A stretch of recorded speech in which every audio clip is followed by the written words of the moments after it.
Kurt Benkert has been a favorite name people have been throwing around lately. The quarterback has his name on practically any team that has any uncertainty in their quarterback room. But how much has Benkert worked to get here? I'm Pierce Sports Productions, and this is the story of Kurt Benkert.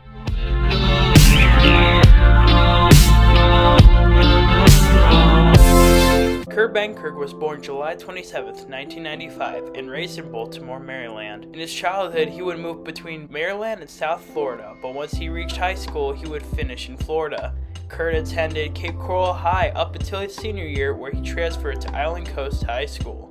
His senior season, Benkert passed for 2,261 yards with 20 touchdowns, as well as rushing for 297 yards with 3 touchdowns, blowing most of the national average according to MaxPreps.com, and was ranked a 3-star recruit. Benkert would get offers from the newly named Division I South Alabama team, South Florida, and UCF.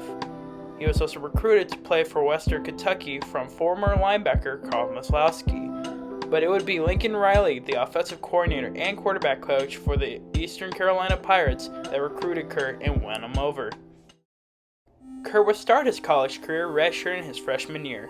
In 2014, Benkert would make it as the backup quarterback to Shane Carden, who would win American Athletic Conference Offensive Player of the Year. Benkert would come in 3 games, completing 8 of 10 passes for 58 yards and an interception, but also rushed for 23 yards with 2 touchdowns. After Carden left for the draft, Benkert would be named the starter for the 2015 season after competing against 3 quarterbacks for the job. Lincoln Riley, the man who recruited Benkert, would also move on to Oklahoma, and now will take play calling from Dave Nichol, the promoted wide receivers coach, who also recently passed away this year after his fight with cancer.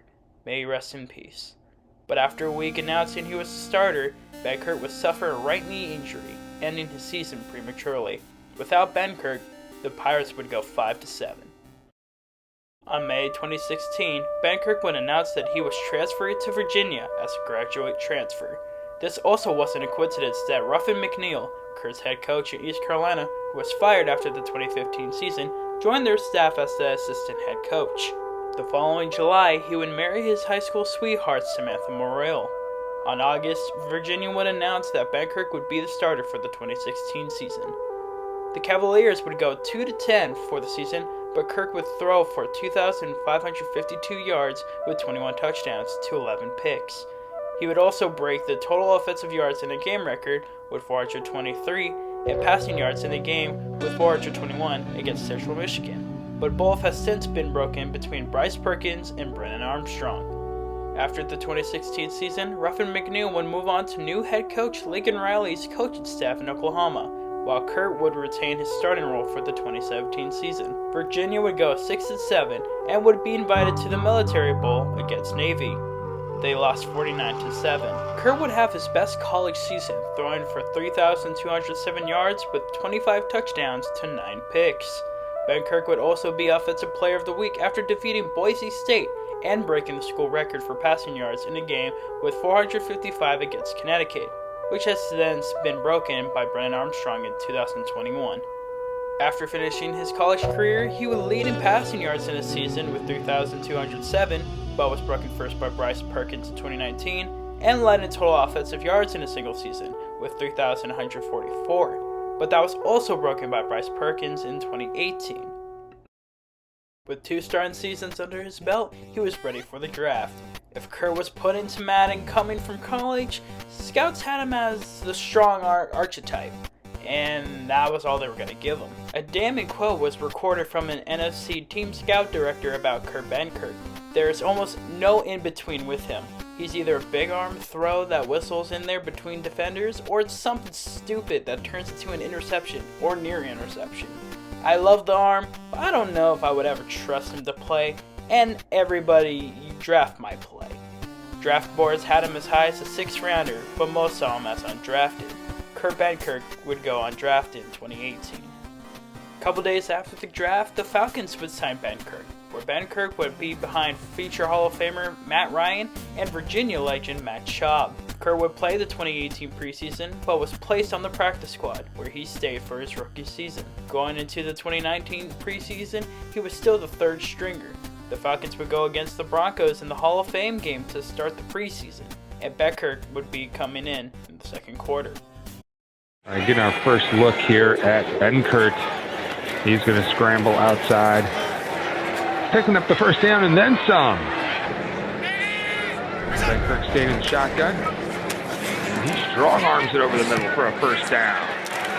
John Elway looking on, 35 seconds in the first half. Benkert, hurry up offense. Another strong arm move down the sideline this time, gets out of bounds. First down, Falcons.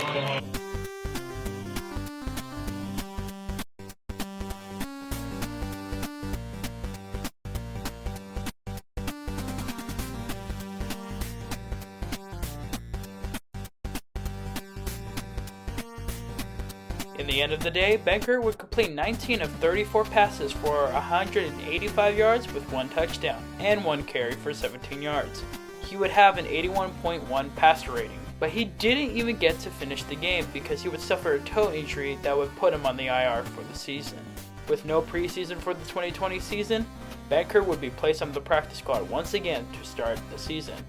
Kerr would also become a father on August 26, where his daughter Scout was born. Kerr would be elevated for the Week 11 game against the Saints, but was reverted back with no stats. After signing a future contract in 2021, the Falcons would release Benkert in February. During that time, Kirk would sign with the Atlanta-based esports team Ghost Gaming, along with a partnership with G Fuel. On May 2021, Benkert would sign with the Green Bay Packers. After letting go Tim Boyle, the Packers signed multiple quarterbacks to potentially be the third stringer behind Aaron Rodgers and Jordan Love. Benkert, along with Blake Bortles and Jake Dogala, were signed. By the time the preseason began, it was down to Benkert until mid-preseason when the Packers signed back Dogala. Both quarterbacks would be final roster cuts, but Benkert would be the one to come back on the Packers practice squad. On September 2nd, Kerr would be co-host alongside YouTuber Tom Grossi on a weekly show where they talked about everything Packers, increasing his popularity within the Packers fanbase. On December 7th, Benkert would be elevated to the active roster after Jordan Love was in COVID protocol for the Chicago Bears game in Week 14. After solidifying the win against Chicago, Aaron Rodgers would sub himself out for Benkert to take the field for the first time in his professional career. Kerr would kneel twice to seal the win. Coach Matt LaFleur would further detail that Rodgers wanted Benkert for the victory formation, stating, "Matter of fact, Aaron came up to me right before that and just wanted to make sure, because it was a special occasion. What has it been? 4 years in the league? First time dressing? He said, hey, let Kurt take the victory snaps. I said, absolutely. It's a well-deserved honor." Benkert would sign a future contract with the Packers, but was released on June 2022.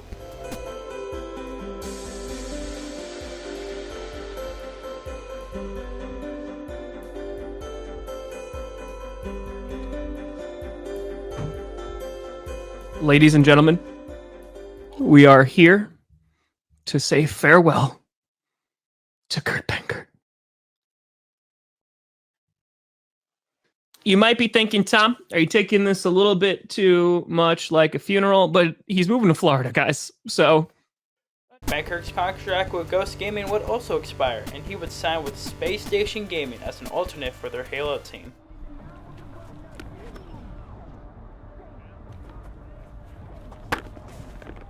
Dude, Chief has a cannon. You didn't know?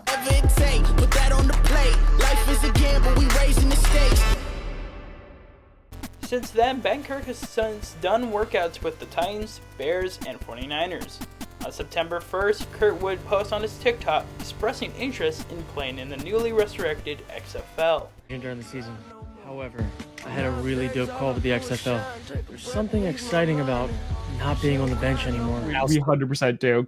So there were some people, I don't know how much you can talk about it, though, but you did make an announcement about the XFL. And I know once the news of the workout came out, people were like, oh, well, is the XFL is it still happening? Can you reveal any details about the XFL, like potentially like who you're talking to, what that entails? I'll be very transparent. Like I think the XFL, just to start, is going to be very content heavy and open to like transparency, and like they're going to have vlogs and all of that stuff like behind the scenes. Like they're going to leverage that because they know the NFL doesn't.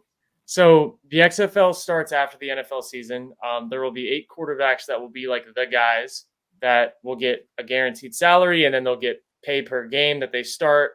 Plus, there'll be like win bonuses. So like that XFL experience for for one of the main quarterbacks will be similar to practice squad pay for the season, but like you get to be the guy. Like you're obviously competing. And so I have two. The way that I am aware that it works is teams submit for quarterbacks like their top 3 of who they would want on their team that fits their scheme. And so as of right now, I know that 2 teams have submitted me as their top 3, and I know that 1 team specifically has me as their guy.